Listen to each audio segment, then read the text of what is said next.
구약성경 사무엘하 7장 1절에서 29절 교대로 읽고 마지막 절을 같이 읽겠습니다.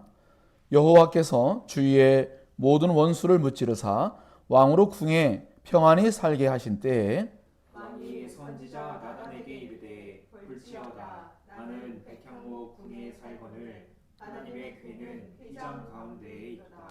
나단이 왕께 아뢰되 여호와께서 왕과 함께 계시니 마음에 있는 모든 것을 행하소서 하니라.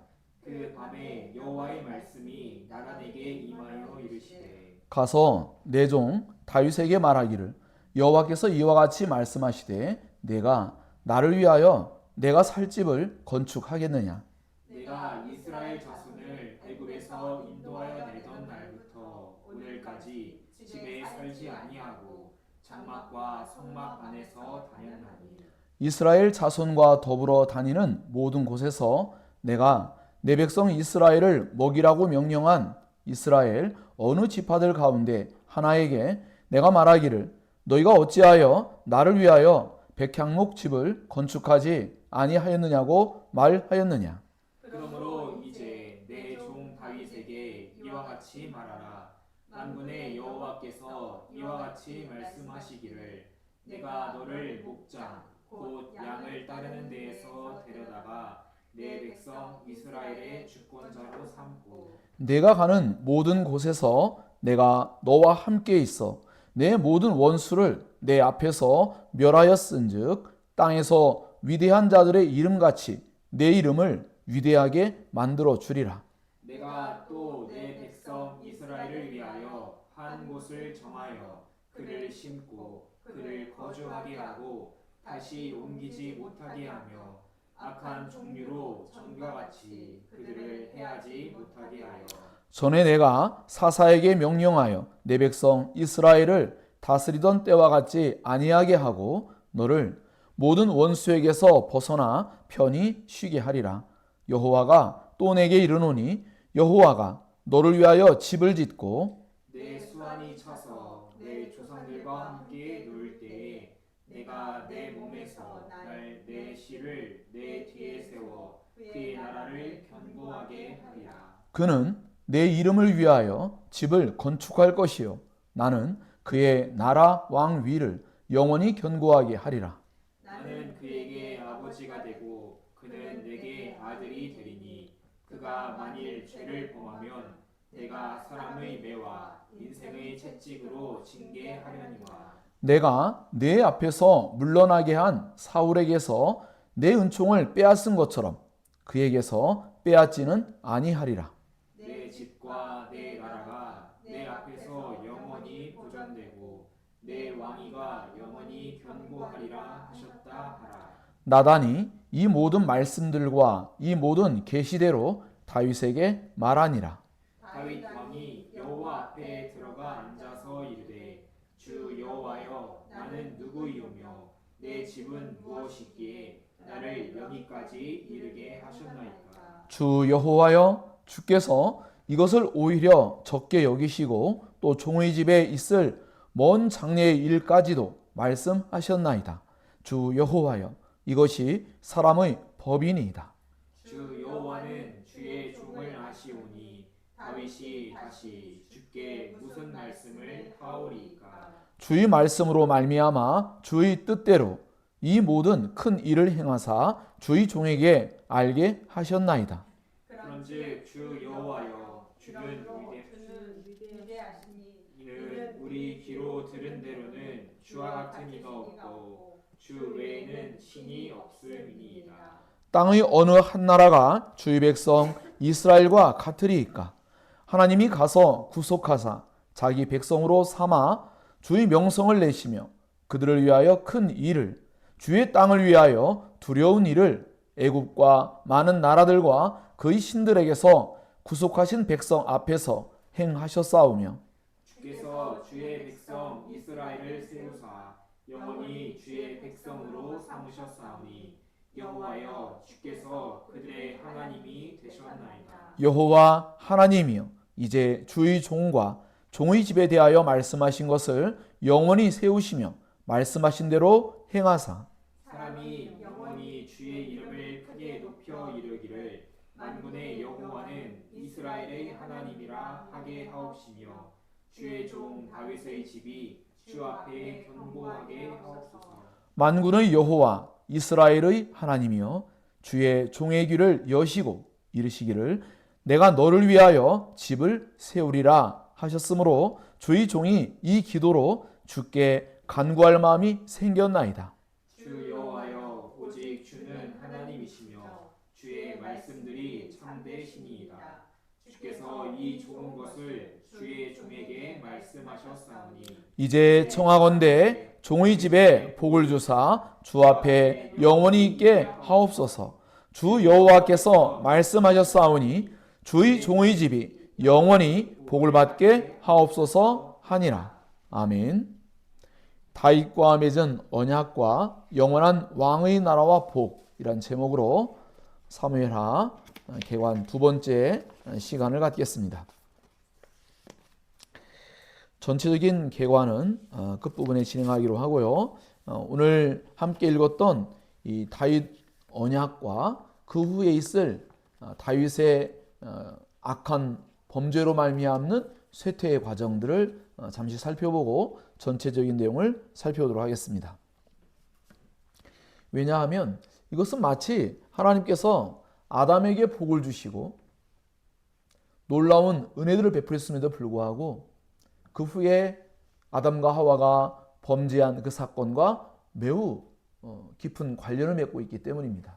하나님께서 앞부분에 다윗이 이제 왕으로 인정되는 장면이 있고 그 왕으로 인정되어서 나중에 왕권을 강화하게끔 되어지는 과정 속에 하나님께서 모든 대적을 물리치시고 이스라엘 백성들의 마음을 모으게 하시고 다윗의 마음을 총명하게 하시고 용감하게 하시고 그 모든 것 가운데 배려와 사랑을 나타내어서 이스라엘의 왕으로서 그가 하나님을 나타내었어요.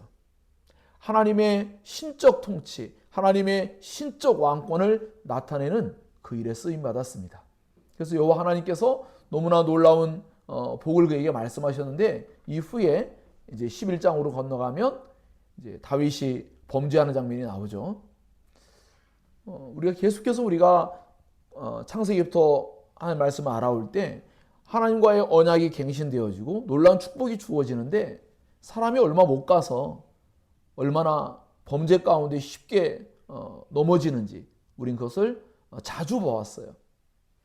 이것을 오늘 우리에게 적용하자면 우리도 오늘 하나님 말씀의 복을 듣습니다. 그러나 우리는 내일 혹은 내일 모레 또는 3일 뒤에 넘어지고 쓰러지고 무력합니다. 그러나 이 다윗과 맺은 이 언약이 우리에게 너무나 놀라운 소망을 주고 위로를 줍니다. 왜냐하면 분명히 죄를 범할 것을 알고 계세요. 하지만 하나님께서는 사울에게서 빼앗은 것처럼 빼앗지 아니하시고 비록 하나님께서는 사람에 의하 인생의 채찍으로 다스리지만 그러나 하나님께서는 그들에게 은총을 거두지 않겠다고 했습니다. 다윗이 범죄할 걸 알고 계시지만 그게 분명히 징계를 내리시지만 그 은총을 거두시지는 않는 일이 벌어집니다. 그리고 그것이 실제적인 사건들로서 계속해서 이제 나타납니다. 그것은 이제 밧세바를 통해서 두 아들을 낳게 되는데 첫째 아이가 징계 속에 죽게 되고 두 번째 아이인 솔로몬이 하나님의 은총 가운데에 하나님의 성전을 잇는 너무나 놀랍고 엄청난 일을 수행하게 되는 하나님 나라의 왕권을 강화하는 일에 쓰임받게 되는 그런 왕으로서 그렇게 쓰임받는 일이 있어지게 됩니다. 그래서 하나님께서 하신 말씀이 신실하게 성취되는 것을 우리에게 알려주고 있습니다. 사실 오늘 우리가 읽은 이 내용은 정말 몇 주, 오랫동안 함께 살펴봐야 될 엄청난 내용들이 담겨져 있습니다. 하지만 성격상 우리가 개관 설교를 지금 하고 있고 말씀을 살펴보기 때문에 지금 그 내용을 깊이 다뤄볼 수는 없지만 그러나 분명한 것은 이 다윗과의 언약은 알고 보면 우리가 계속해서 언약을 공부해 왔습니다. 구속사를 공부해 왔고 이 언약들은 앞서 있는 언약과 분리되어 있지 않죠. 아브라함에게 말씀했던 그 언약이 다윗에게서 성취되는 걸 볼 수 있어요. 그래서 이 다윗에게 약속한 복은 단순히 다윗 가문과 다윗에게만 한정된 게 아니라 다윗으로 말미암아 이미 이전에 약속되었던 언약들이 이제 실제화되어지고, 더 나아가 나중에 다윗의 자손 오시는 예수 그리스도로 말미암아 온 세상이 복을 받게 되는 그 놀라운 역사가 이루어질 것을 다시 다윗과 언약을 맺으시면서 그것을 재확인해 주고 계시다라는 것을 알 수가 있습니다. 무엇보다 가장 중요한 것은 결국 이 사무엘 상황을 우리가 바라보면서 사울이나 다윗이나 다 범죄자예요. 제가 어제도 우리가 알스필 교수님의 하나님의 거룩하심을 함께 공부했지만, 신학의 가수도 가룟 유다와 베드로도 다 하나님 앞에 또 예수 그리스도의 제자로서 너무나 부끄럽고 죄인들이죠. 이 네 명의 특징이 모두가 다 가면을 쓰고 있고, 모두가 다 자기 자신을 바르게 알지 못하고 있고, 하나님의 뜻을 바르게 깨닫지 못하고 있는 그런 모습들이 있습니다. 하지만 여전히 다윗과 이 베드로는 하나님을 사랑하고 회개를 한다는 데에 굉장히 중요한, 정직하게 자기 얼굴을 나타내며 그들은 구원을 호소하고 은혜를 구하는 그런 모습을 나타내었고, 사울과 가룟다는 여전히 끝까지 자기 얼굴을 감추려는 그 모습들이 있었으며 회개하지 아니하였고, 또 하나님을 사랑함이 없었다라는 것, 그리고 모든 것을 주님께 내어 맡기지 않고 있는 그런 모습들을 보게 됩니다. 자, 그래서 우리는 하나의 질문을 할 수 있어요. 과연 이 왕정 시대가 이제 시작될 건데, 우리가 이제 나중에 열왕기 역대기로 갈 거예요. 그런데 과연 왕을 세우는 일이 그러면 좋은 일이었을까? 한번 생각해 보는 거예요. 왕이 세워져 가지고 정말 더 좋은 일이 있었느냐라고 보았을 때 우리는 참 대답하기가 굉장히 어렵습니다. 왜? 다윗 왕이 나중에 흑화되어서 사울 왕처럼 행동해요. 다윗 왕이 아담이 범죄한 후의 모습과 같은 모습, 또는 세상 왕과 다를 바 없는 모습처럼, 물론 똑같지는 않습니다. 매우 근데 하나의 전형적인 그런 하나님을 진정으로 하나님의 신정 정치를 따르지 않는 듯한 모습을 나타내고 있는 걸 볼 수가 있어요. 그럴 때 우리가 이 왕정 정치가 과연 올바른 것이냐라고 할 때 우리는 올바르다고 볼 수 있죠. 하나님께서 이미 이전부터 약속해 오셨고, 장차 우리에게 오실 영원한 참된 왕을 예고하고 있기 때문에 이것은 우리에게 그 왕을 바라보게 하는 매우 중요한 그러한 역할을 사무엘 상하에서 열왕기로 넘어가면서 그 왕들에 대한 이해를 할 필요가 있죠. 열왕기로 가도 또 얼마나 많은 이스라엘과 유다가 범죄합니까? 완전한 왕은 아무도 없잖아요. 이제 신약으로 가서 예수 그리스도만이 완전한 왕으로 오시죠. 완전하게 율법의 모든 말씀을 다 이루어내시고 하나님께서 기뻐하는 진정한 하나님 나라를 참되게 세우십니다. 그러므로 우리는 그러한 관점에서 이제 이 다윗에게 약속한 그 왕위, 왕조, 왕, 그 나라, 그 복, 그 모든 것들이 결국 예수 그리스도로 말미암아 완성되어질 것을 바라보게 됩니다. 다만 다윗을 통해 주셨고, 그 다윗을 선택하셨고, 그 다윗의 자손으로 쏘시는 예수 그리스도를 바라보게 해주며, 그 다윗에게 하나님께서 분명히 죄를 짓지만 그에게 은총을 거두지 않겠다고 하는 이 말씀이 너무나 복된 것이죠. 그래서 우리가 어제 정의와 은혜를 통해서 하나님의 거룩하심을 살펴보았던 것처럼, 이렇게 하나님께서 우리에게 정의만을, 공의만을 시행하신다면 아무도 살아남을 자가 없죠. 다윗도 베드로도 아무도 살아남을 자가 없어요. 그러나 하나님의 주권 가운데 하나님께서 내가 긍휼히 여길 자는 긍휼히 여기고, 하나님께서 내가 은혜를 베풀 자에게 은혜를 베푼다는 것을 말씀하시고, 그러나 하나님께서 어떤 자들에게는 정의와 공의를 시행하겠다고 말씀하셨을 때, 우린 예수 그리스도 안에서 하나님의 은혜가 적용된다라고 할 때 이것처럼 우리에게 참된 안전감을 주는 그런 내용은 없습니다. 여러분이 진정으로 예수님을 사랑한다면 여러분은 안전합니다. 여러분이 자신을 사랑한다면 여러분은 위험한 상태에 놓여 있는 것입니다. 이 말은 여러분 자신을 소중히 여기지 말라는 게 아니라 자기를 사랑함으로 죄를 짓는 모습들이죠. 아담과 하와가 그 동산 안에 있는 모든 것들을 임의적으로 다 마음껏 사용할 수 있었고, 또 모든 것을 통치할 수 있었죠. 그런데 그는 바로 선악과를 탐했던 것이죠. 그것은 반역이었죠. 바로 이와 같이 다윗에게 하나님께서 말씀하실 때에, 나단 선지자를 통해 말씀할 때에도 다윗에게 너가 부족한 것이 있다면 내가 무엇이든 더 주었을 것이다. 아람에게도 너에게 부족한 게 있다면 내가 무엇이든지 주었을 것이다. 그런데 바로 선악과를 탐함으로써 하나님의 왕권에 도전을 했고, 다윗 역시도 하나님의 주권 가운데 있는 하나님의 왕권에 도전한 거예요. 하나님 말씀을 순종하지 아니하는 건 하나님의 통치를 받지 않겠다는 뜻이에요. 하나님께 반역하는 행위예요. 우리의 모든 죄의 성격은 하나님께 반역하는 특징을 갖고 있습니다. 그것은 인간과의 그 죄의 문제만이 아니에요. 하나님의 통치, 하나님의 다스림을 받지 않겠다는 그런 아담의 그 범죄요, 다윗의 비참한 내리막길을 걷기 시작하는 악한 죄요, 사울의 악한 죄였습니다. 심지어는 후반부에 나중에 다윗이 인구수사를 하는 그 용사들을 세워가는 과정 속에서 나중에 역대상에는 무엇이라고 묘사하고 있냐면, 사탄이 그의 마음을 부추겼다고 나와요. 사울이 하나님께 끊임없이 계속하여 불순종할 때 악령에 들렸다고 그랬죠. 그런 불순종하는 일 속에는 악한 마귀가 등장한다는 것을 여러분 기억해야 돼요. 그래서 우리가 신앙감정을 배울 때도 악한 마귀가 끊임없이 등장하고 있었고, 또 최근에 우리가 마틴 루이더 목사님의 십자가를 배울 때도 마찬가지고, 모든 우리가 배워가는 책들 속에 악한 마귀가 등장하면서 우리에게 계속하여 하나님의 말씀에 불순종하게 만들고 우리 자신을 위하는 것처럼 그렇게 행동하지만 결국 그것은 하나님께서 기뻐하지 않는 일이라는 것을 알게 돼요. 그래서 우리가 어제도 우사의 그 사건도 살펴볼 때 바로 그런 내용이 있고, 오늘 말씀이 우사하고 성격은 다르지만 다윗조차도 또 실수하는 부분이 있었죠. 그것은 무엇이냐면 자신이 하나님을 위해서 뭘 해보겠다는 거예요.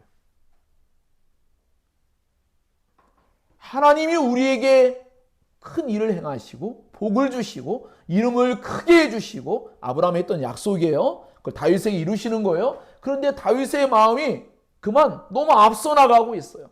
심지어 나단조차도 처음에는 혼란을 겪었어요. 하나님께서 왕의 마음과 함께하고 있으니 무엇이든지 당신이 원하는 바를 한번 해보십시오라고 그렇게 이야기했죠. 그러나 하나님의 대답은 그게 아니었어요. 너가 나의 집을 짓는 것이 아니라 내가 너의 집을 지어주고, 너가 나의 이름을 크게 하는 게 아니라 내가 너의 이름을 위대하게 해주고, 너가 나를 위해서 어떤 놀라운 일을 행하는 것이 아니라 내가 너희들을 위해서 놀라운 일을 행해왔다고 말씀하시며, 우리 인간이 하나님을 어떻게 할 수 있다고 생각하는 것 자체가 굉장히 큰 모순이라는 것을 여러분은 알아야 합니다. 우린 그저 하나님의 은혜 속에 사는 것입니다. 하나님은 무엇인가 부족한 분이 아닙니다. 우리의 무언가로 채워질 분이 아닙니다. 우리가 해야 할 일은 우리에게 주어진 것을 기뻐하며 감사하며 영광을 돌리며 우리 주어진 말씀에 순종하는 삶을 사는 거예요. 그럴 때 하나님께서 우리에게 평안을 주시고 기쁨을 주시고 우리에게 수많은 복과 명성을 주시고, 이것은 모두 한나의 기도 속에 그 모든 기도가 여기에 포함되어 있습니다. 그래서 물론 다윗조차도 나중에 사무엘하 22장으로 가면 바로 한나의 기도와 같이 결국 하나님께서 곤고한 자와 교만한 자, 그들에 대하여 하나님께서 높이기도 하고 낮추기도 하시고 하는 그런 내용들을 이야기하면서 하나님의 주권을 인정하는 그런 내용이 이제 등장합니다. 이것이 사무엘하를 감싸고 있는 굉장히 사무엘서를 감싸고 있는 굉장히 중요한 어떤 하나의 전체의 주제를 그 안에서 보게 하는 틀을 형성하고 있습니다. 자, 그렇기 때문에 우리는 우리의 마음속에 우리가 계속 배워왔던 것처럼 우리가 하나님을 위해서 무언가를 할 수 있는 게 아니고 하나님께서 우리에게 행하시는 일을 우리는 누리고 참여하고 또 우리는 힘써 하나님의 말씀을 순종해감으로 말미암아 하나님께서 나타낼 영광 속에 우리는 그 속에서 쓰임받는 거예요. 앞서 말씀했지만 다윗이 왕이 되어지고 다윗이 왕권이 강화되어진 가운데 그런 엄청난 힘을 얻게 된 것은 모두 뭐라고 되어 있죠? 여호와께서 모든 주변의 나들을 무찌르게 하시고 여호와 하나님의 은혜로 말미암아 여호와 하나님께 다윗과 함께함으로 말미암아 모든 일이 주어진 거예요. 그러므로 우리는 언제나 모든 영광을 마땅히 하나님께 영광을 돌려야 한다는 것이죠. 그리고 우리는 앞서 나갈 수 없습니다. 우리는 주님이 말씀한 대로 따라 나가는 것이죠. 그래서 이러한 내용은 이제 또 어떻게 적용할 수가 있게 되냐면 이제 앞에는 사울, 더 나아가서 그 앞으로 나가면 엘리와 두 아들들이 있겠죠. 그리고 뒤로 나아가면 압살롬이 있습니다. 그들은 하나님께 묻지 않습니다. 하나님 그들과 함께하지 않으십니다. 그들은 하나님을 사랑하지 않고 있습니다. 그들은 신정 정치를 따르지 않습니다. 그들은 자기의 나라를 꿈꾸고 있었고 자기의 왕권을 강화하고 있었고 자기의 즐거움 속에 자기가 원하는 바를 행하고자 했습니다. 그들의 몰락, 그들의 비참함을 보십시오. 심지어 더 나아가 다윗조차도 하나님의 왕권에 도전했을 때에 내리막길 걷는 그 다윗의 모습을 보십시오. 그러므로 어떠한 왕이냐가 중요한 게 아닙니다, 사실. 그 왕들이 하나님 말씀에 어떻게 반응하는 존재냐, 이것이 너무나 중요한 거예요. 그래서 우리는 이와 같이 우리가 하나님 말씀에 순종하는 삶을 사는 게 얼마나 중요한지를 알아야 되고, 그 신정정치, 하나님의 왕권에 도전하는 것이 결국 하나님 말씀을 따르지 않는 일과 연관을 맺고 있고, 하나님 말씀을 순종해 나아갈 때 하나님의 신정정치가 이루어짐으로 말미암아 하나님 나라가 확장되어지고 하나님의 영광이 나타나고, 그 가운데서 우리는 크나큰 안식과 기쁨과 수많은 은총을 누릴 수 있게 된다는 것을 꼭 기억해야 합니다. 그러므로 여러분도 여러분 자신이 하나님 나라가 아닌 여러분 자신의 나라, 여러분 자신의 영역, 여러분 자신의 명예, 여러분 자신의 어떤 무언가 그런 바운더리를 만들고 그 안에서 여러분 스스로가 어떤 왕노릇하고 여러분이 주권자인 것처럼 행동하고 나의 재물, 나의 생각, 나의 마음, 내가 가진 어떤 영역 안에서 내 뜻대로 하려고 하는 모든 것들이 알고 보면 바로 하나님의 신정정치에 대적하는 것이죠. 달리 표현하면 하나님께서 다스리지 못할 영역은 없습니다. 지옥까지도 다스릴 뿐만 아니라 여러분의 마음, 여러분의 생각, 여러분의 재물, 여러분의 재능, 여러분이 가진 모든 것 가운데 거기는 하나님 나라가 되어야 합니다. 하나님의 통치를 받아야 합니다.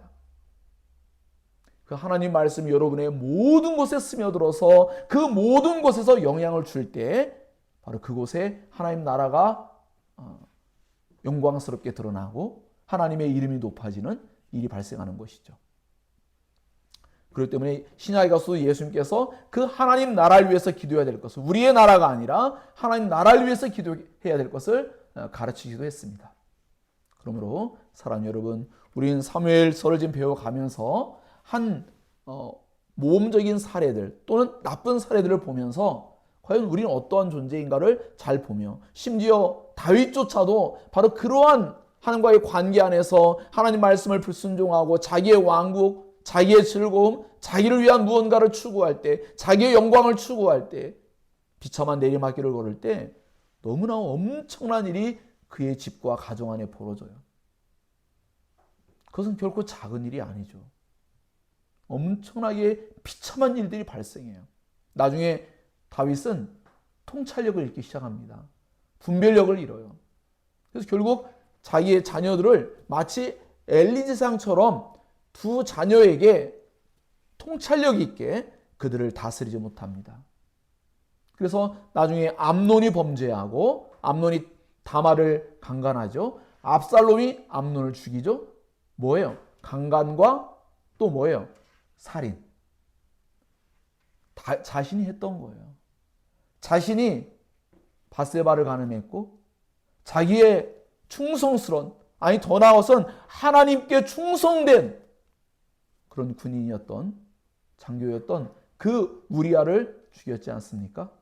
그래서 그는 자기가 지은 죄로 말미암는 하나님의 형벌이란 걸 알고 있기도 했지만 그는 통찰력을 잃었습니다. 그들을 강하게 질책하지 못하고 다윗은 점점 무언가 영적으로 매우 둔감한 모습을 보여주는 것을 보았을 때 거룩함을 상실할 때 우리는 엄청난 영적인 그 지배 아래, 영향 아래 놓여서 그만 엄청난 통찰력, 분별력, 수많은 영적인 크나큰 유익들을 다 잃어버리게 되는 그런 일들을 경험한다고 할 때 이것은 정말 결코 작은 일이 아니라 너무나 무서운 결과들로 나타나고 있다는 것을 알 수 있게 됩니다. 심지어는 한 신학자도 그렇게 말하고 있습니다. 사사시대로 회귀했다. 사사시대 여러분 기억납니까? 맨 끝 부분에 생각할 때 여러분 베냐민 지파의 그 사건이 벌어지면서 거기에 레위인이 그 첩에 대해서 어떠한 사건을 일으키잖아요. 12토막을 내서 보내잖아요. 그런 사건들, 강간과 살인. 사사시대가 다시 재현되어지는 이런 비참한 일이 이 사무엘 하 부분에서 다윗의 죄로 말미암아 진행되는 모습을 볼 때 이 죄라는 것이 얼마나 비참한, 얼마나 악한 형태로 나타나고 있는가를, 그리고 전형적인 모습으로 나타나고 있는지를 우리에게 깨닫게 해주고 있습니다. 얼마나 안타깝습니까? 사사시대를 이미 지나왔다고 생각했는데 어느 순간 사사시대로 회귀하는 듯한 그런 모습을 보고 있지 않습니까? 그러므로 우리는 이 사무엘서에 기록된 말씀들을 매우 유심히 살펴야 됩니다. 우리가 앞서 살폈던 것처럼 사무엘서가 사무엘이 썼다고 우리는 인정도 하지만 일정 어느 부분은 첨가되었다고 인정하죠. 후대에 나중에 열왕기에 사는 누군가가 의해서 작자 미상인데 첨가됐다고 볼 수 있어요. 그래서 그 내용들을 보면 나중에 다윗은 꺼려하겠지만 다윗의 용사들에 대한 목록이 나오는데 거기에 우리아가 나옵니다. 우리아를 말하는 건 다윗의 치적을 평가할 때 다윗의 불의를 나타내는 한 장군으로서 다윗의 용맹스러운 용사였으나 다윗에 의해서 불의한 죽임을 당한 그 우리아를 기록함으로 말미암아 다윗의 죄를 결코 하나님께서 간과하지 않으신다라는 것을 우리에게 깨닫게 해주고 있습니다. 왜냐하면 모든 성경은 성령의 감동으로 기록되었죠. 하나님께서 기록하게 하신 거예요. 그것처럼 우리의 삶의 모습이 어떠했는지 우리도 돌아볼 필요가 있다는 것을 여러분은 꼭 기억해야 합니다. 그리고 그것은 인생의 어떤 우리의 삶 속에 수많은 매와 채찍으로 다가올 수 있고 그것은 결코 가벼운 것들이 아니기 때문에 우리가 그 죄를 지을 때에 악한 마귀의 유혹 가운데서 우리가 그런 범죄를 할 때 그 뒤에 올 심판의 두려움을 기억하며 그리고 또 하나님의 마음을 아프게 해드리고 우리 자신이 비참한 형태에 처한다는 것을 여러분 꼭 기억할 필요가 있습니다. 다윗 시편에 기록한 것처럼 정말 하나님께서 자기를 여름 가뭄의 메마름처럼 비참하게 만드는 그 죄로 말미암아 고통 가운데 사실은 자기가 살았던 것을 고백하는 내용들이 있습니다. 그리고 후에는 나중에 침상을 눈물로 띄우는 것처럼 정말 엄청난 회개의 눈물을 흘렸던 그런 고백들이 있습니다. 그러므로 사랑하는 여러분, 결코 우리가 일상의 가운데 우리가 요즘에 배워가는 게 뭡니까? 작은 죄라는 건 없죠. 거룩하신 하나님 앞에 작은 죄는 없어요. 그 모든 작은 죄도 여러분 선악과를 먹은 것과 다를 바 없는 죄가 될 수 있고 그것은 우리에게 영적인 죽음처럼 비참함을 가져오고 그것은 하나님과의 관계가 분리되어져 가는 엄청난 비참함으로 나아가며 그것은 결국 악한 마귀에게 결국은 조종당하는 그런 일과 연관을 맺을 수 있다는 것이죠. 그렇기 때문에 우리 모두는 이러한 다윗의 이 언약, 다윗과의 언약 속에서 주어진 축복이 너무나 엄청나고 놀라운 것임에도 불구하고 다윗으로 고백하지 않습니까? 주의 종의 집이 이러한 엄청난 복을 주시다. 자기가 가인이 꿈꾸지도 못하고 바라보지도 못했던 엄청난 복을 하나님께서 약속으로 주지 않습니까? 우리도 예수 그리스도 안에서 우리에게 얼마나 놀라운 축복을 주십니까? 영원한 축복이죠. 영원한 왕위와 영원한 나라와 영원한 복을 말씀하신 것이 예수 그리스도 안에서 오늘 우리에게도 다 주어져 있습니다. 예수 그리스도로 말미암는 언약이 우리 안에서 성취되어서 우리가 영원한 나라를 허락받고 또 그 나라에서 영원히 왕노릇할 것이며 영원히 우리가 참된 안식을 누리게 될 것이며 하나님과 영원한 교제를 끊이지 않고 누리게 될 것이며 하나님 창조 세계에서 얼마나 복된 영광을 누리며 살게 될지를 죄가 없는 세상, 죽음이 없고 슬픔이 없고 괴로움이 없는 세상 가운데서 하나님께서 우리에게 베풀어 주는 모든 은총을 받아 누릴 것을 생각하면 우리가 현재의 삶 가운데서 어떠한 고난, 시험, 죄, 유혹 이 모든 것들을 다시금 돌아보며 우리가 어떻게 대해야 할지 여러분은 마치 선악과를 바라보듯이 마치 신의 산을 바라보듯이 우리는 마치 우사와 같이 언약궤를 바라보듯이 우리는 다시 이 사무엘서에서 사울과 다윗이라는 인물을 통하여 우리 그렇게 바라볼 수 있어야 할 줄로 믿습니다. 그래서 우리가 살아갈 바를 바르게 깨달음으로 말미암아 우리는 이러한 죄에서 속히 떠나고 하나님의 은총이 우리 가운데 늘 함께함을 하나님께 진정으로 감사할 수 있는 저와 여러분 될 수 있기를 바랍니다. 그래서 이 사무엘서를 여러분이 배워나가는 데 있어서 이 다윗 언약이 성경 전체에도 중요한 것뿐만 아니라 언약 가운데 중요한 역할을 할 뿐만 아니라 오늘 우리에게 예수 그리스도를 바라보는 가운데서 그 예수 그리스도 안에서 새 언약 안에서 우리에게 주어지는 축복을 또한 기억할 뿐만 아니라 더 나아가서 그것이 오늘 우리에게 죄에 대하여 어떠한 태도를 가져야 되는지 그 죄가 하나님의 왕권, 하나님의 신정 정치를 받기 꺼려하는 악한 태도가 있다는 것을 여러분 인식할 수 있어야 할 줄을 믿습니다. 그럴 때 비로소 우리는 바로 예수 그리스도의 통치를 받는 그런 영광과 은혜를 그 참된 안식을 우리 누리며 살게 될 줄로 믿습니다.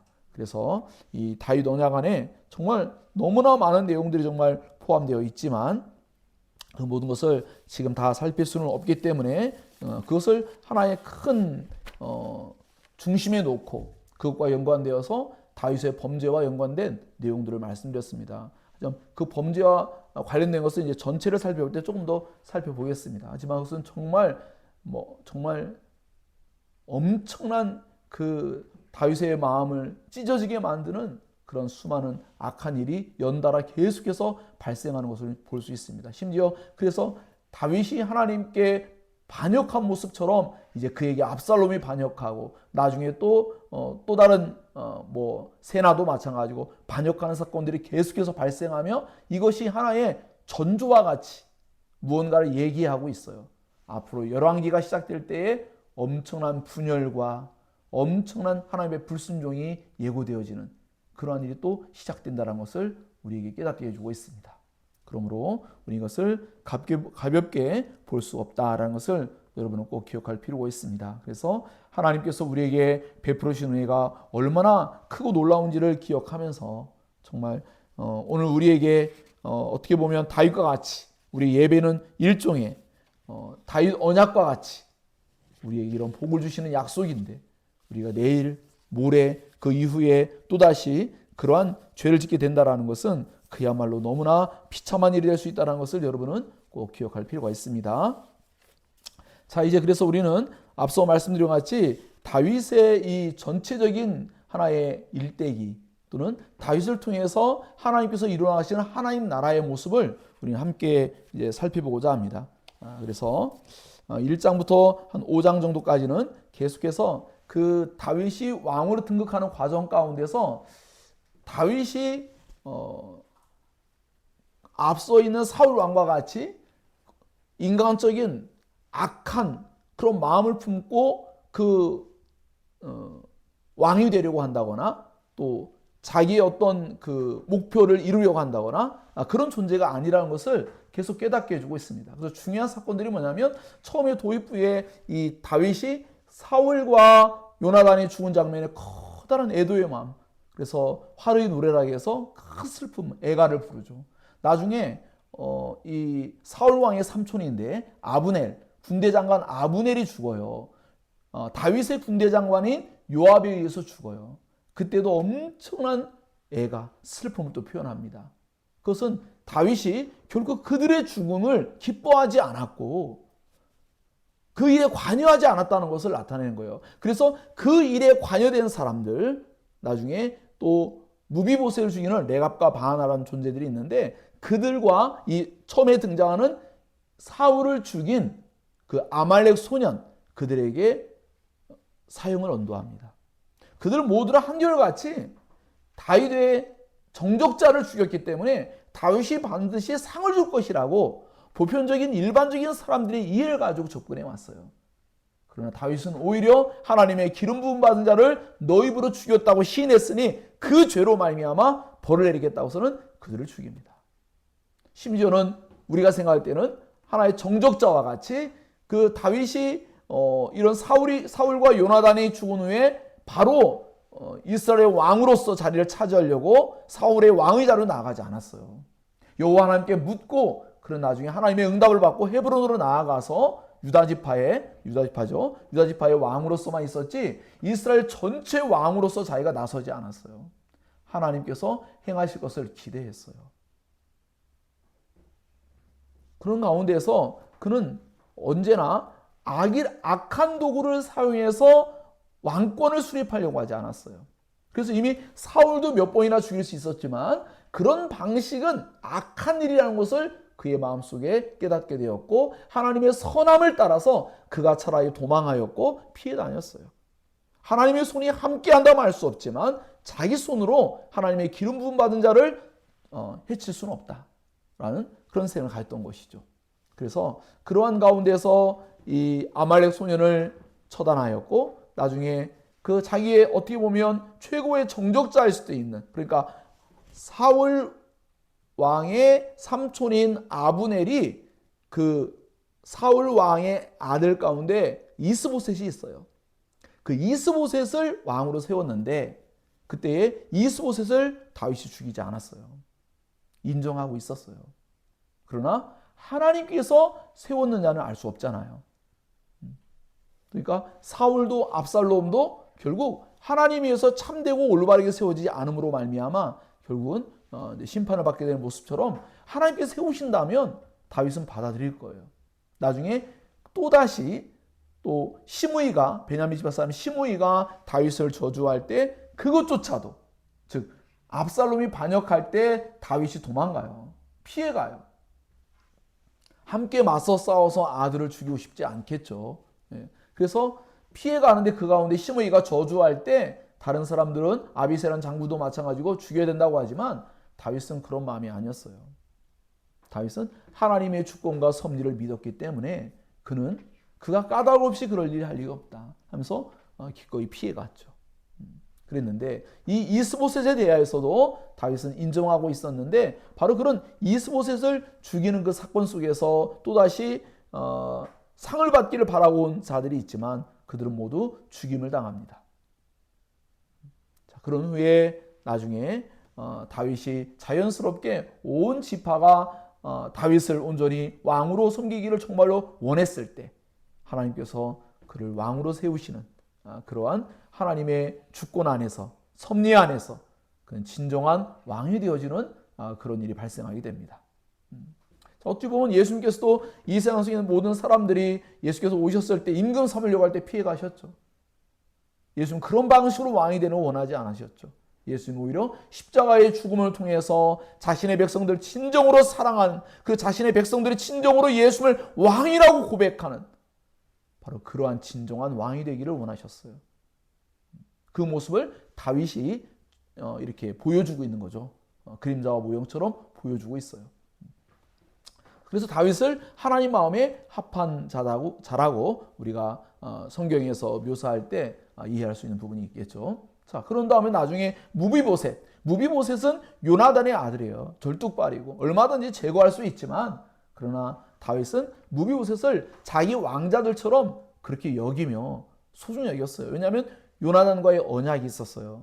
그 언약을 충실하게 지켜줬어요. 얼마든지 모반을 꾸밀 수도 있겠죠. 반역을 꾸밀 수도 있겠죠. 모든 사람들이 왜 정적자를 남겨두는지 여러분 드라마나 영화나 우리나라 역사를 보세요. 정적자를 제거하는 건 필연적입니다. 동물의 세계에서도요. 조그만 그 왕위를 찬탈할 존재가 있으면요. 바로 다 제거합니다. 쫓아내고. 다윗은 오히려 자기의 왕궁 안으로 들여서 오히려 그를 후대하고 선대하는 모습을 보여주고 있습니다. 결국 하나님의 주권 안에 있다는 것을 믿는 거예요. 하나님께서 자신을 세웠다는 걸 확신도 가지고 있고 하나님께서 뜻하신다면 자기는 기꺼이 내려놓을 준비도 되어 있는 것이죠. 바로 이와 같이 우리는 언제나 하나님의 주권과 섭리를 인정하는 가운데 신앙을 해나가는 것이 다윗이 가지고 있는 비록 여전히 다윗도 죄인이고 부족한 모습을 가지고 있지만 그가 하나님께 사랑을 받고 은혜를 얻는 것은 바로 그러한 태도와 자세를 가졌다는 것을 꼭 기억할 필요가 있습니다. 자, 그래서 우리가 앞서 말씀드린 것처럼 이 사울과 요나단의 죽음과 아브넬의 죽음과 이스보의 죽음과 이런 모든 것 가운데 다윗은 그들의 죽음과 상관이 없다. 다른 사람들이 바라볼 때는 저 다윗이 죽인 거 아니야? 오늘날 우리나라의 정치에도 어떤 일이 발생하면 혹시 뒤에서 공작하는 거 아니야? 이런 일을 비일비재하게 우리들은 말하고 생각할 수밖에 없잖아요. 그러나 다윗은 하나님의 주권을 믿었지만 그는 언제나 선대함으로 말미암아 그는 그것이 그들의 잘못된 생각이었다는 것을 충분히 증명해 주었습니다. 우리 역시도 우리가 세상 가운데서 우리가 악을 선으로 바꾸신 하나님의 뜻 안에서 선대함으로 말미암아 우리가 익히 알고 있는 요셉이 자기 형제들을 죽일 수 있었습니다. 그러나 그들에게 선대하였죠. 그것이 하나님의 기뻐하시는 뜻이다 라는 것을 우리는 다윗을 통해서도 알아갈 수가 있습니다. 자, 그래서 다윗은 점점 자기의 나라의 왕권을 세우는 게 아니라 하나님 나라를 하나님께서 세울 걸 믿었어요. 그래서 그 하나님 나라의 왕이 되어야 되기 때문에 그는 기쁘게 하나님의 주권과 섭리를 믿고 따라감으로 말미암아 하나님에 의해서 그리고 하나님의 감동과 은혜 속에서 이스라엘 백성들이 다윗을 요청하였고 결국 놀라운 영광스러운 왕으로 서게 됩니다. 그래서 여부스 족속을 통해서 예루살렘 성을 이제 정복하고 그 북이스라엘과 남유다 나중에 갈라지겠지만 그 중간 정도 위치에 있는 예루살렘 성에서 평화의 성이라 일컬어지는 예루살렘 성에서 이제 하나의 왕권을 확립해 나갑니다. 그 통일 왕국 가운데 이제 있는데 전체를 이제 통일하게 되죠. 앞서 사사 시대를 지날 때 어땠어요? 각자 그 집합끼리 얼마나 엄청난 암투를 벌였습니까? 그런데 그들이 그 암투를 벌일 때 저 가나안 정복기에 나와 있는 가나안 사람과 전쟁보다 더 치열하고 더 무서운 전쟁들을 불사했어요.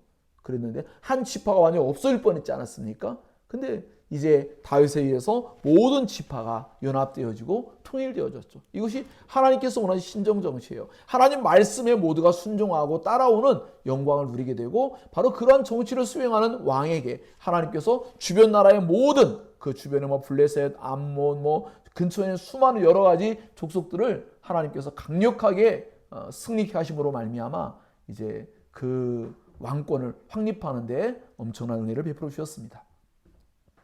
자, 이제 그러는 가운데서 이제 다윗의 왕권이 강해지는데 다윗은 한편 마음에 자기가 추구하는 이 정치의 진정한 색깔은 바로 신정 정치인데 그 일을 수행하려면 언약궤가 필요한 거예요. 그 모든 백성들의 중심, 신앙일 뿐만 아니라 정치의 중심은 바로 하나님이 되셔야 되는 생각에 그는 언약궤를 이제 하나님의 거룩한 예루살렘 성전에 이제 모시기를 원했죠. 그래서 그런 오는 과정 속에 우리가 어제 공부했던 것처럼 이제 우사의 그러한 고아 자손을 일컬을 수 있는 우사에 의해서 하나님의 영광스러운 임재, 거룩한 임재가 있는 언약궤의 손을 댐으로 말미암아 그가 하나님의 은혜가 아니라 정의가 시행되어지는 우사의 모든 일생의 삶을 알고 계신 하나님, 그리고 우사가 그 일을 행할 때에 그 일이 결코 그 한날의 사건으로 끝나지 않고 일생의 모든 것이 합쳐진 것이며 그날 우리가 사무엘상을 이렇게 계속해서 보아올 때 수많은 날들을 참아오셨고 자비를 베풀어 주셨는데 그날 하나님의 거룩한 영광을 훼손하는 일을 통하여 하나님께 그를 심판하셨다라는 것을 알려주는 한 부분을 우리가 공부했습니다. 그랬는데 이런 과정 속에서 다윗이 정말 굉장히 주춤할 수밖에 없었어요. 그러나 다시 나중에 그 언약궤가 그 아라우나 타작 마당에 있을 때 그 곳에서 엄청난 오베베돔의 집에 하나님께 복을 주신 것을 보고서 안 되겠다, 얼른 언약궤를 모셔야겠다고 해서 바른 그런 여러 가지 절차를 밟아가지고 모셔오게 됩니다. 근데 그런 과정 가운데서 여러분이 익히 알고 있는 것처럼 다윗이 막 춤을 추면서 들어올 때 그만 여러 가지 너무 과도한 것처럼 비춰질 만큼 너무나 즐거워하는 모습 속에 그 베옷을 입고 있었는데 그만 왕으로서의 존엄이 실추된 것처럼 보여주는 행동을 했을 때 사울의 딸 미갈, 그 미갈이 그만 흠을 잡게 되는데 이 일이 결국은 미갈이 자녀를 낳지 못하게 되는 일과 연관을 맺어요.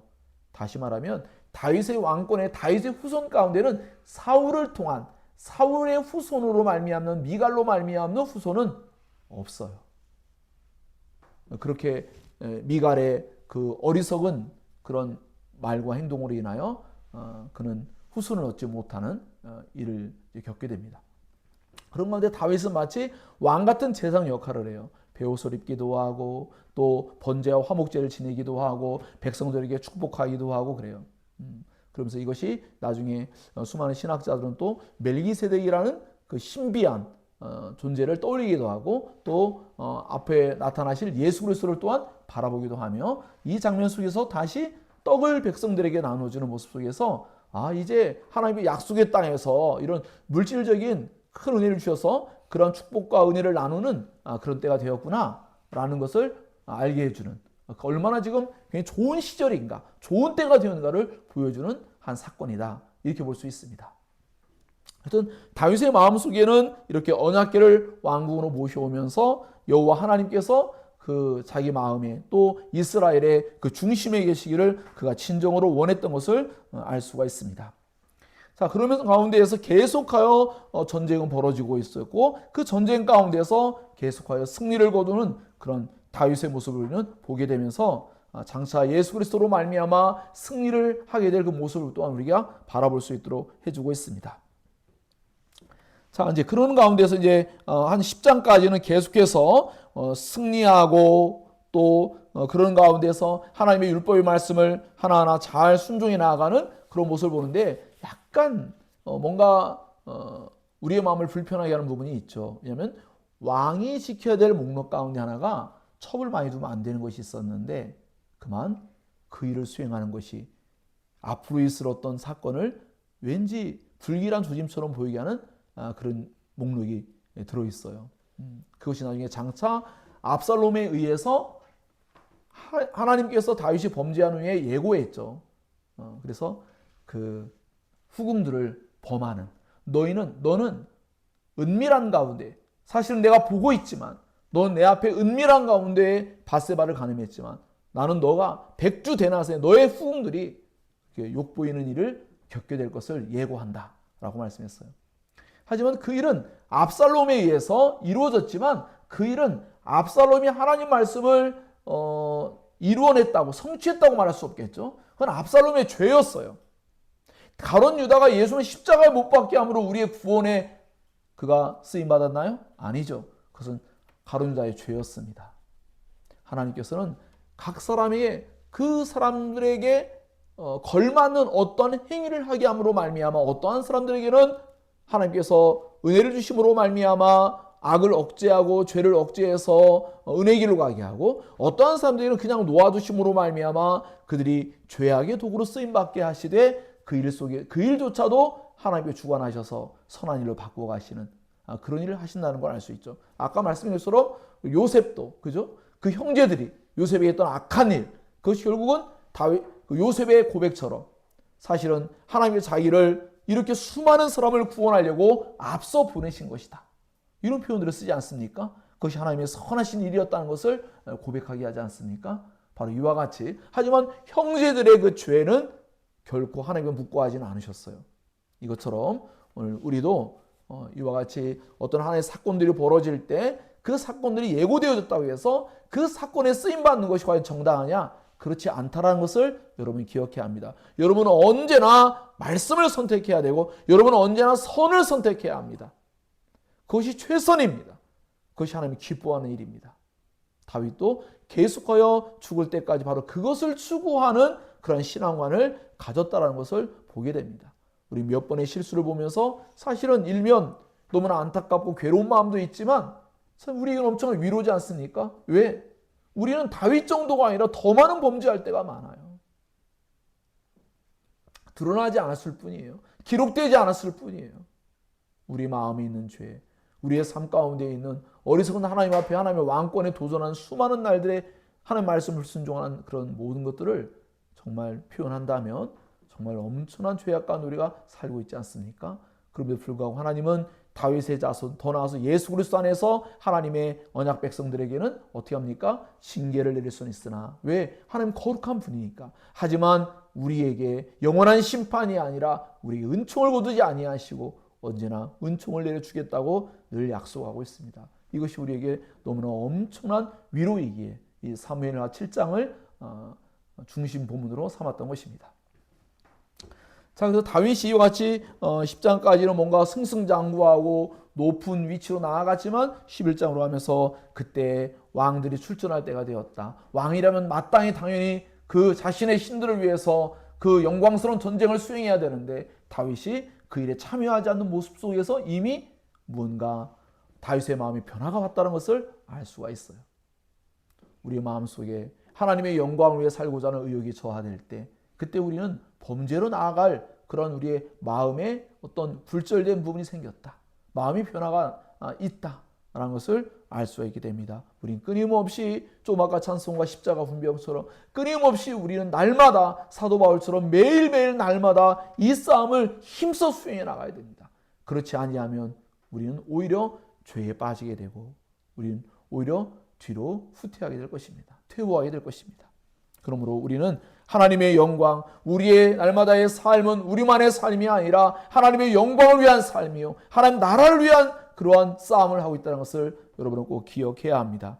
그래서 그 나라의 영광을 위해서 힘써 우리가 이 싸움에 임해야 된다는 것을 기억하시고 성령 하나님의 도움을 구한다면 성령 하나님께서 검으로써 역사하셔서 우리에게 그 전쟁 가운데에 승리를 이뤄내실 줄로 믿습니다. 앞서 말씀드린 바와 같이 다윗이 11장, 12장으로 넘어가면서 그 엄청난 죄악을 저지를 때 정말 아이러니하게도 이방인 우리아는 오히려 그 거룩한 전쟁 가운데 그런 태만한 자세로 자기 아내와 성관계 맺는 게 당연할 수도 있는데 오히려 자기 자신을 정결케 하고 이 전쟁 가운데 또 다른 수많은 사람들이 지금 앞장서 있는 모습 속에서 결코 그러한 일을 추구하지 않겠다. 자기 개인의 이익과 쾌락을 위해서 자기는 집으로 내려가서 아내와 관계를 맺고 또 그런 일을 거부하니까 나중에 다윗이 어떻게 합니까? 나중에 만취하게 만들어서 그 일을 이루어내겠지만 다 거부했어요.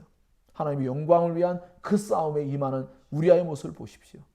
그리고 그 이면에 다윗이 자기의 범죄를 감추고자 얼마나 교미와 술수를 행하는지 보십시오.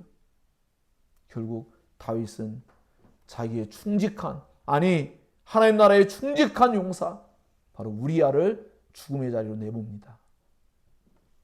자기의 죄를 가리고자 남을 죽이는 모습 바로 이것이 우리 죄의 그 지배 아래 있는 인간의 악한 모습이기도 하죠. 결국 이것이 나중에 신약으로 가면 바로 자신들의 그 죄 그것을 지적하신 예수님을 죽음의 자리로 내모는 그런 모습을 볼 수 있지 않습니까? 자, 그래서 이 우리아는 결국 가장 최전방에 서서 죽게 되죠. 그러나 다윗은 그런 죄를 짓고도 한동안 회개하지 못합니다. 그때 하나님께서 구원할 백성들에게는 언제나 말씀을 보내시고 선지자를 보내주세요. 나단 선지자를 보냈을 때 다윗은 인정합니다. 왕의 권력으로 나단 선지자를 꺾을 수도 있지만 내가 여호와께 범죄했습니다라고 기꺼이 인정하게 됩니다. 이것이 바로 하나님의 은혜인 것이죠. 하나님 말씀이 전해질 때 우리 마음 가운데 제가 범죄했습니다. 제가 죄인입니다라고 고백하는 게 그 정직함이 얼마나 복된 건지 몰라요. 물론 과정은 있습니다. 우리가 왜 교리 공부합니까? 그 과정이에요.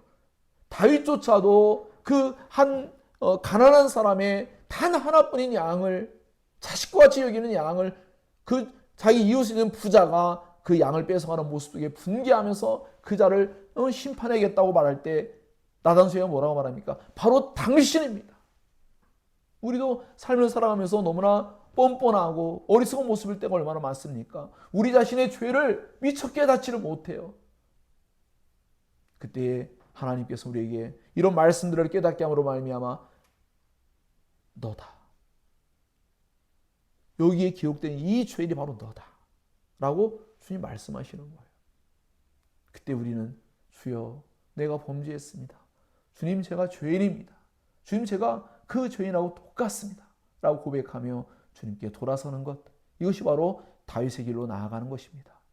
사랑하는 여러분 아까도 말씀드린 바와 같이 다윗과의 언약이 말씀 가운데 늘 주어집니다. 나단 선지자와 같이 말씀 가운데 우리의 죄를 깨닫게 합니다. 그때 우리는 어떻게 반응하는지 우리는 잘 생각해 보아야 합니다. 그래서 하나님 앞에 그러한 바른 비록 죄를 안 지을 수는 없지만 우리의 문제는 뭐냐? 바로 정말 죄를 안 지으면 더 좋겠지만 완벽할 수는 없죠. 완전한 성화는 없기 때문이에요. 우리는 언제나 하나님께서 회개할 기회를 주시고 회개를 할 수 있느냐 하지 못하느냐, 이 너무나 큰 관건이라는 것이죠. 노 웨이크필드라는 그 상담가가 쓴 책에 누가 그 죄에 대해서 가볍게 여기느냐는 그런 책이 있는데 거기 그런 대목들이 나와요. 우리의 문제는 죄를 은폐하려고 하고 회개하지 않는 데 문제가 있는 거예요. 죄를 누가 더 많이 졌느냐 적게 졌느냐는 중요하지 않습니다. 왜냐하면 모두가 죄를 안 지을 수는 없어요. 근데 문제는 회개를 할 수 있느냐 하지 못하느냐죠. 사랑하는 여러분, 하나님의 말씀을 들을 때마다 우리 마음 가운데 성령의 그 지적을 당할 때 우리 마음이 죄를 깨닫고 돌이키는 역사가 있어야 할 줄로 믿습니다. 단순히 죄에 대한 깨달음만으로 그치는 것이 아니라 죄에 대한 슬픔만으로 그친다면 그건 사울과 다를 바가 없습니다. 다윗은 온전히 돌이켰습니다. 여러분 자신들도 그렇게 죄에 대한 깨달음을 성령으로 말미암아 얻고 이로 말미암아 죄에서 돌이킬 수 있는 은혜가 있기를 예수님 이름으로 축복합니다. 자, 그래서 이와 같이 이런 다윗의 악한 죄로 말미암은 결과들이 이제 13장부터 계속 나타나기 시작합니다. 자, 이 자녀들 가운데 너무나 불행한 일이 벌어지죠. 그런 강간 사건이 벌어지고 살인 사건이 벌어지고 더 나아가서는 그 아들 압살롬이 자기가 하나님께 반역했듯이 자기의 왕권에 도전하며 반역하는 모습들을 볼 수가 있습니다.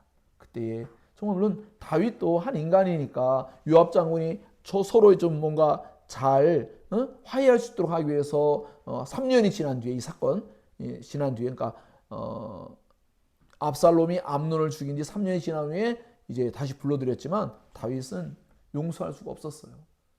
너무나 큰 충격을 받았죠. 그래서 2년 동안 결코 교제하지 않았어요. 그러자 이런 모습 속에서 이제 이 압살롬은 자기가 이제 다음 후계자라고 생각을 했는데 아버지가 인정하지 않으니 내가 내 힘으로 그 왕권을 내가 가져야겠다. 그런 태도로 반역을 꾀하기 시작합니다. 어떻습니까? 하나님의 선택이 아니고 하나님의 은혜로 말미암아서 되어진 일이 아니라 인간의 힘으로 무언가를 얻어내려고 할 때 결국 압살롬은 비참하게 죽임을 당합니다. 그는 용모가 뛰어났고 그는 너무나 아름다운 머리를 가지고 있었지, 머리카락을 가지고 있었지만 오히려 그것이 자신에게 큰 화가 되었고 결국 비참한 죽음을 당하게 돼요. 이것처럼 우리가 하나님께 묻지 않고 하나님 뜻을 구하지 않고 하나님의 인도하심을 따르지 않고 우리가 스스로 무언가를 쟁취하고 얻으려고 할 때에 그 일은 정말로 무서운 결과로 나타날 수도 있다는 것을 여러분은 꼭 기억해야 될 줄로 믿습니다. 이런 과정 가운데 여기 아히도벨이라는 사람이 이제 등장하죠. 아히도벨은 알고 보니까 밧세바의 할아버지예요.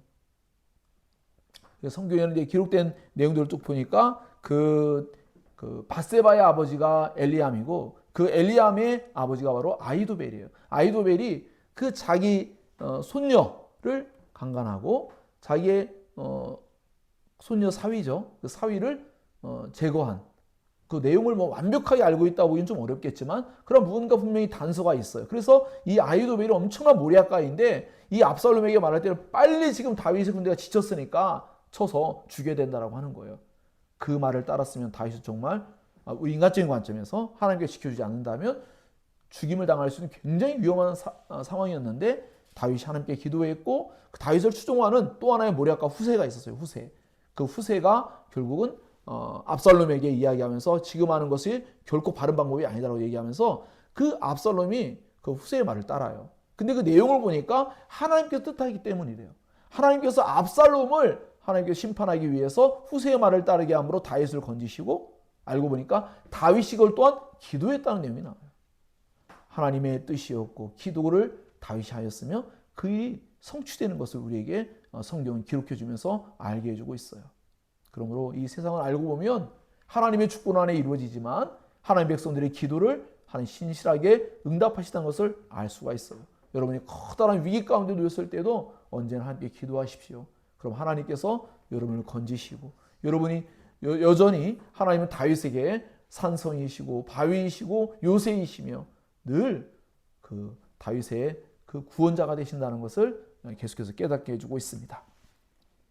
자, 그래서 이와 같이 다윗이 피난하는 가운데에도 하나님께서 은혜를 베풀어 주셨고 다윗은 피난 가운데에도 하나님의 주권을 인정함으로 말미암아 이러한 모든 일들 속에서 그는 결국 비록 수많은 통찰력과 분별력을 잃었지만 그는 하나님의 도우심 속에 이제 마지막까지 여생을 이제 살아가게 되는데, 끝부분에 이와 같이 이런 압살롬에 대해서 다윗이 그러나 앞서서 사울과 연화되는 슬픔을 말했던 것처럼 압살롬의 죽음에 대한 슬픔도 말하고 있으며 그를 결코 자기 손으로 처단할 수 없기에 그는 엄청난 부성애를 나타내 보입니다. 그러나 더 나아가 그는 하나님의 섭리를 믿었기 때문에 그렇게 하였을 것이라고 우리는 더 많이 이해할 수가 있게 됩니다.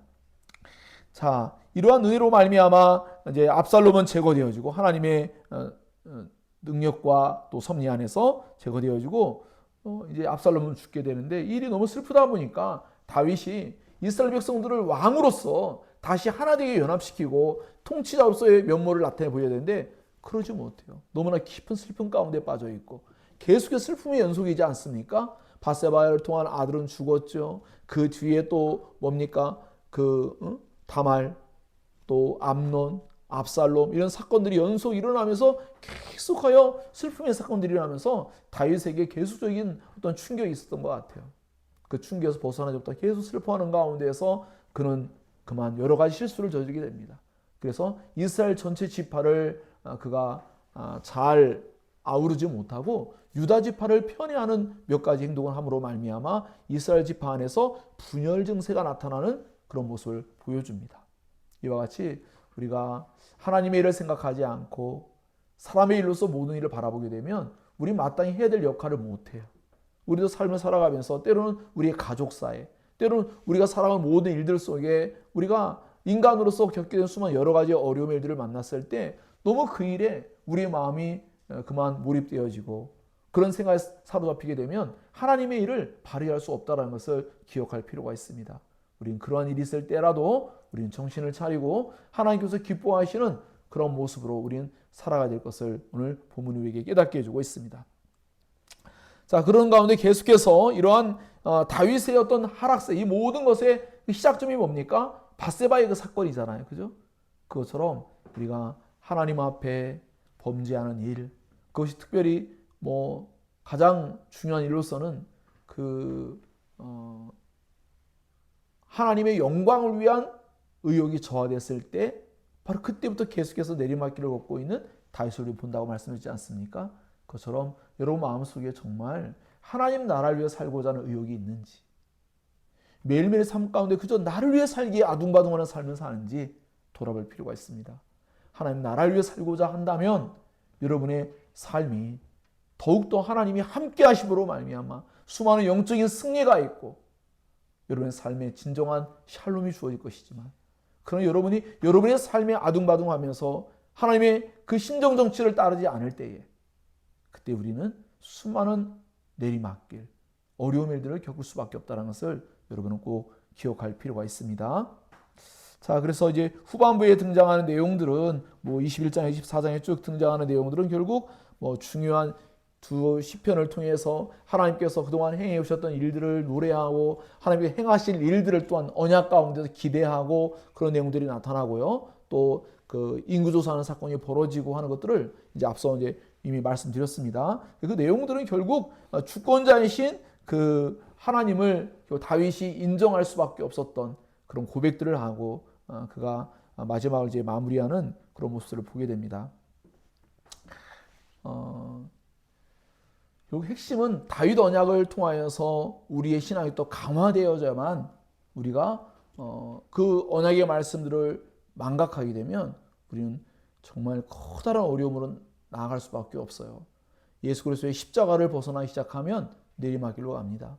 그러나 십자가를 바라보며 나아갈 때 우리는 더욱더 영광스러운 자리로 나아가고 복되고 아름다운 그런 신앙을 하게 될 것이라고 믿습니다. 여러분의 왕은 하나님이시고 여러분의 진정한 왕은 예수 그리스도가 되셔야 한다는 걸 기억하십시오. 그분의 통치를 따르는 것만이 우리가 가야 될 유일한 삶의 길이라는 것을 꼭 기억하십시오. 여러분 스스로 통치하려고 하지 말고, 여러분 스스로 모든 것을 다스리려고 하지 말고, 여러분 스스로 모든 것을 결정하려고 하지 말고 하나님께 물어야 됩니다. 하나님께 늘 묻고 하나님 통치를 구하고 하나님의 은혜와 자비와 은총을 구할 때 하나님께서 비록 우리가 실수하고 부족하다 할지라도 때로는 징계도 받아들이되 그러나 하나님의 은총이 우리에서 떠나지 아니하고 우리 가운데 늘 주어짐으로 말미암아 여러분의 삶에 하나님의 모든 축복이 예수 그리스도 안에 있는 모든 은혜와 은총이 여러분의 삶 가운데 끊임없이 경험되어지는 삶이 되기를 예수님 이름으로 축복합니다. 기도하겠습니다.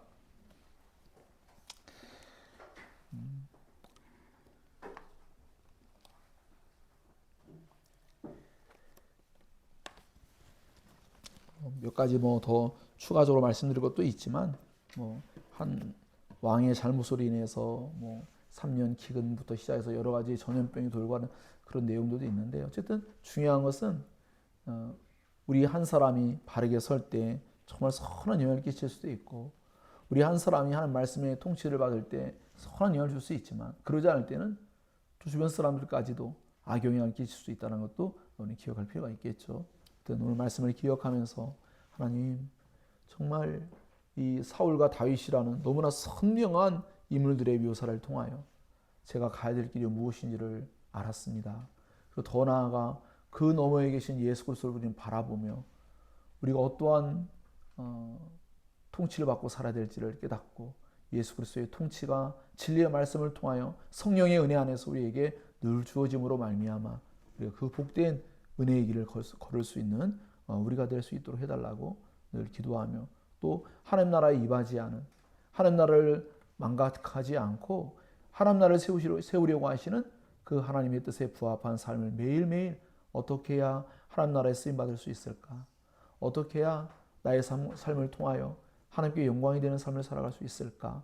이것을 늘 생각하며 살아간다면 여러분의 삶의 자리에 하나님의 능력이 함께 하시고 하나님이 함께 하심으로 말미암아 다윗에게 약속된 모든 축복, 예수 그리스도 안에서 주어진 모든 그런 약속이 은혜가 우리의 삶 가운데 경험될 것이라고 믿습니다. 함께 기도합니다.